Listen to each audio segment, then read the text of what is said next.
এক থালা খাবার যদি এভাবে সাজিয়ে সামনে রাখা হয় তাহলে সাধারণ খাবারও দেখতে অনেক সুন্দর লাগে।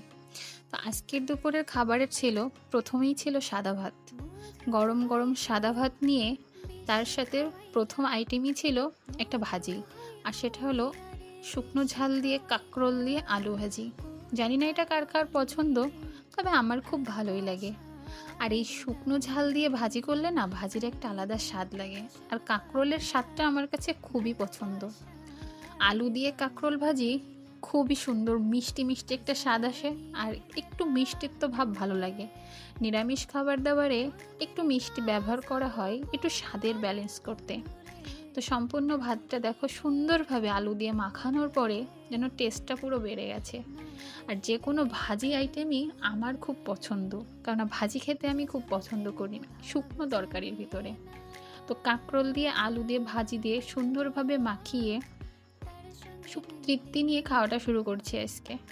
তো কাঁকরোল ভাজি খাওয়া শেষ করার পর দেখো এই আইটেমটা ছিল সব রকম তরকারি দিয়ে বেগুন দিয়ে একটা ঘ্যাট রান্না। শুক্তোও বলে, তবে এতে সব ধরনেরই তরকার আছে। আর কিছু ঘ্যাট ধরনের তরকারির স্বাদটা না বেশ ভালো লাগে আমার কাছে। এতে কিন্তু অন্য ধরনের কোনো পেঁয়াজ রসুন নাই, কোনো মশলা নাই, শুধু জিরে বাটা দিয়ে এই সবজিটা রান্না করা। খুব একটা ঝালও হয় না। কালারটা দেখছো কত সুন্দর আসছে।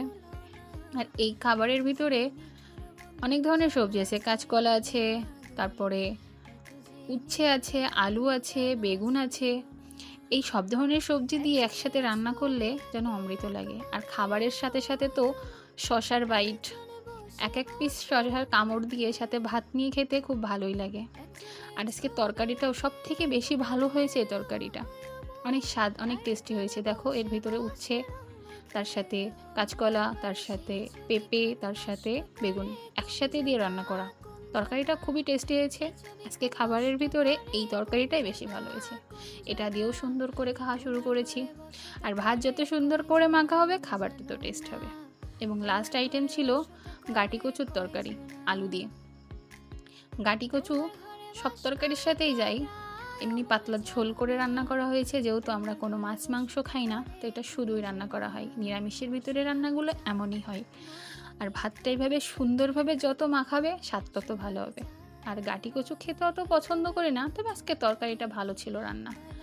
একটু আঠালো আঠালো হয় তো এই জন্য, তবে আজকে তরকারিটা স্বাদ ছিল অনেক। এভাবে ভাত সুন্দরভাবে মাখানো হয়ে গেলে গাটি কচু দিয়ে ভাতটা ভালো করে মাখিয়ে তারপরে খাওয়া শুরু করেছি। আর এটাই ছিল আজকে আমার দুপুরের খাবার মেনু। এই সাধারণ নিরামিষ খাবারগুলোই আমাদের বাড়ির রেগুলার রান্না। আর এই খাবারগুলো তোমাদের সাথে আমার রেগুলার খাওয়াই তোমাদের সাথে আমি শেয়ার করি। তোমাদের কেমন লাগে আমাকে জানিও।